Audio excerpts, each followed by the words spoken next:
Mesdames et messieurs, bonjour. Voici le résumé de l'actualité de cette semaine. Les enlèvements se succèdent en Égypte. Cette fois, ce sont 3 touristes sud-coréens et leur guide égyptien qui ont été enlevés dans le sud de la péninsule égyptienne du Sinaï le week-end dernier. Heureusement, ils ont été libérés le lendemain. Les ravisseurs sont des Bédouins qui réclament la libération de 5 prisonniers détenus dans les geôles égyptiennes. Fin janvier, 25 travailleurs chinois avaient été brièvement pris en otage par des Bédouins. Quelques jours plus tard, ce sont 2 touristes américains qui avaient été enlevés. Cette fois, les touristes se rendaient dans la région du monastère de Sainte-Catherine. Lorsqu'ils ont été enlevés, heureusement, les otages ont tous été libérés rapidement. Un homme a été arrêté lundi en début d'après-midi à l'aéroport d'Amsterdam Schiphol après une alerte à la bombe qui avait mené à l'évacuation de 2 terminaux passagers dans la matinée, a annoncé la gendarmerie de l'aéroport. L'homme s'est enfermé dans les toilettes au-dessus des terminaux de départ 1 et 2 et a été arrêté après négociation, a expliqué le porte-parole de l'aéroport, sans indiquer si l'individu était en possession ou non d'un engin explosif. Selon des médias néerlandais citant des témoignages recueillis sur place, le suspect qui s'était enfermé dans les toilettes de l'aéroport, après avoir déclaré à des passants qu'il transportait une bombe, était perturbé. L'aéroport d'Amsterdam Schiphol accueille en moyenne entre 120 000 et 140 000 passagers par jour. Les 39 passagers du paquebot Costa Concordia qui ont déposé une plainte à Miami contre Carnival réclament plus de 520 millions de dommages et intérêts, a indiqué mardi l'avocat des naufragés. Leur plainte souligne les dommages et préjudices subis résultant de la conduite des officiers et des membres d'équipage du Costa Concordia qui ont démontré un mépris envers la vie humaine. Les nouvelles accusations visent en particulier le commandant du navire Francesco Schettino, accusé d'avoir mal géré les opérations d'évacuation du paquebot, ainsi que l'équipage accusé de négligence. Et la saga continue, alors que la compagnie demandait aux naufragés de décider le 14 février s'ils acceptaient ou non la proposition d'indemnisation de 11 000 €.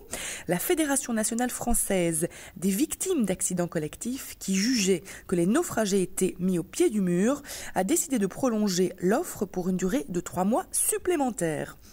Les victimes ont donc jusqu'au 14 mai pour évaluer leurs préjudices.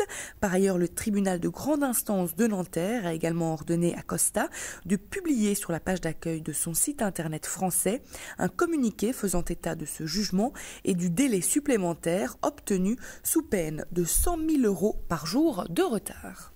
Le secteur touristique des Maldives, principale ressource du pays, devrait perdre plus de 100 millions de dollars de revenus en raison des annulations de voyages dues aux troubles qui ont secoué l'archipel, selon les professionnels du secteur. Pour rappel, suite à la démission du président Mohamed Nachid, le pays était plongé dans une crise politique où des manifestations violentes impliquaient la police et l'armée. Les informations diffusées par les médias internationaux sur les troubles ont découragé les touristes. La MATI, l'association de l'industrie du tourisme des Maldives, déclare que les visiteurs potentiels mettent en doute la sécurité sur l'archipel, les troubles survenus dans le pays faisant la une des médias internationaux. La MATI précise que les sites touristiques ont signalé plus de 500 annulations au cours des derniers jours et que les pertes s'élèveront jusqu'à 100 millions de dollars sur les 6 prochains mois, soit 77 millions d'euros. La fermeture des spas suite aux protestations d'un parti islamiste en janvier avait également perturbé les réservations. Par contre, sur le marché français, les tours opérateurs minimisent l'impact de ces troubles.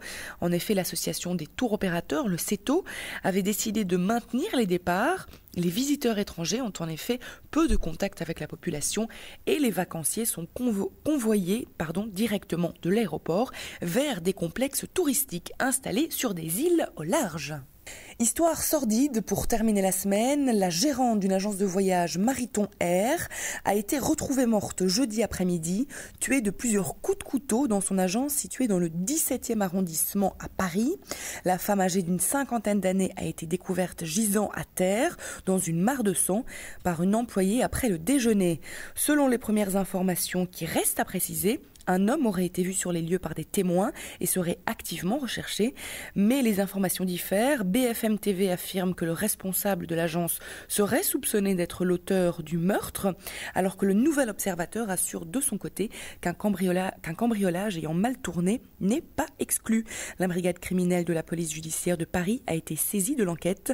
Mariton Air Travel a ouvert ses portes le 21 avril 2010 et serait, selon Infogreffe, en procédure de liquidation depuis le 12 décembre dernier.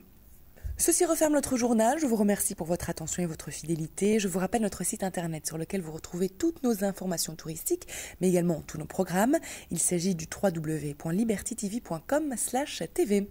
À présent, je vous quitte sur de superbes images de Tahiti. Belle évasion sur Liberty TV.